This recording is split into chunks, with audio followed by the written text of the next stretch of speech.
সূর্যের ভেতর গনগনে লাল লাভার মতো দেখতে এই বস্তুগুলো আসলে এক ধরনের গ্যাস। এটিকে বলা হয় প্লাজমা। সূর্যপৃষ্ঠে চরম তাপের কারণে গ্যাসের ইলেকট্রন ও প্রোটন কণারা আলাদা হয়ে চার্জযুক্ত তরল কণায় পরিণত হয়।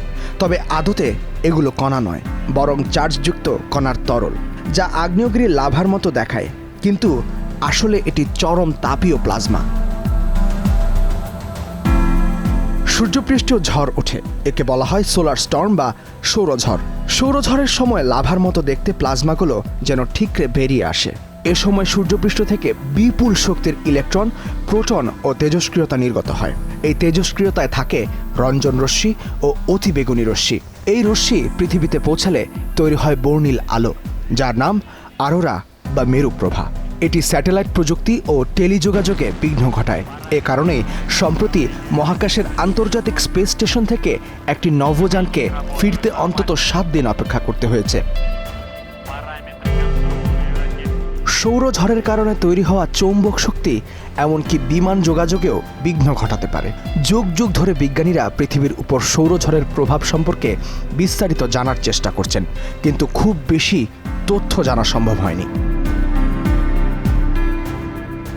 যুক্তরাজ্যের সারি বিশ্ববিদ্যালয়ের স্পেস সেন্টারের বিজ্ঞানীরা এমন একটি ডিভাইস উদ্ভাবন করেছেন যা সৌরঝড় থেকে বিকিরিত হওয়া কণা সম্পর্কে বিস্তারিত তথ্য দেবে।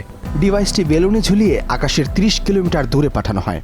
So this is Sarah. This is the new radiation instrument that we're building here at the Surrey Space Centre. এটা হলো সাইরা। এটি বিকিরণ পরিমাপক যন্ত্র। এই যন্ত্রটি বেলুনে ব্যবহারের জন্য তৈরি করা হয়েছে। এটি আবহাওয়া বেলুনে লাগানো হবে। এটি উপরের বিকিরণ পরিবেশ পর্যবেক্ষণ করে এর মধ্য দিয়ে অতিক্রম করা কণাগুলো মাপবে। এটি বিভিন্ন ধরনের কণার সংখ্যা পরিমাপ করবে, যা আমরা বিকিরণ সুরক্ষার উদ্দেশ্যে ব্যবহার করতে পারি। গেল বছর ধরে সূর্যপৃষ্ঠের সৌরঝড় বিশ্লেষণ করে সারি বিশ্ববিদ্যালয়ের গবেষকরা বলছেন, অতীতের তুলনায় আরও বেশি এবং আরও ঘন ঘন সৌরঝড় হতে পারে, যা বিশ্বের প্রযুক্তি অবকাঠামোকে রীতিমতো ধস নামিয়ে দিতে পারে, বিঘ্ন ঘটাতে পারে বিমান পরিবহনেও। এই ডিভাইসটি সৌরঝড় থেকে নির্গত কণা সম্পর্কে সতর্ক বার্তা দেবে। আমরা নিশ্চিত করতে চাই যে যখন বিমান এসব ঘটনার মধ্য দিয়ে উড়ে যায়, তারা যেন যথেষ্ট নিরাপদে পরিচালিত হতে পারে এবং সম্ভাব্য সমস্যা মোকাবেলার জন্য তাদের সিস্টেমগুলো যাতে প্রস্তুত থাকে।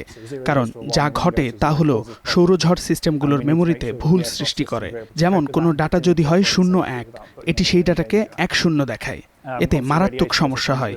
এই প্রযুক্তি আগাম সতর্কবার্তা দেবে, যাতে বিমান উড্ডয়ন বিলম্ব করা যাবে বা ফ্লাইট রুট পরিবর্তন করা যাবে।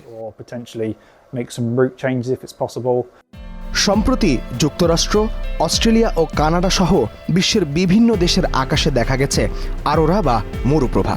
গেল 11 নভেম্বর এই ডিভাইসটি আকাশের 30 কিলোমিটার উপরে উঠে পৃথিবীর বায়ুমণ্ডলে অরোরার প্রভাব বিশ্লেষণ করেছে। বিশ্লেষণে এমন কিছু প্রভাব পাওয়া গেছে যা গেল 20 বছরের মধ্যে শক্তিশালী।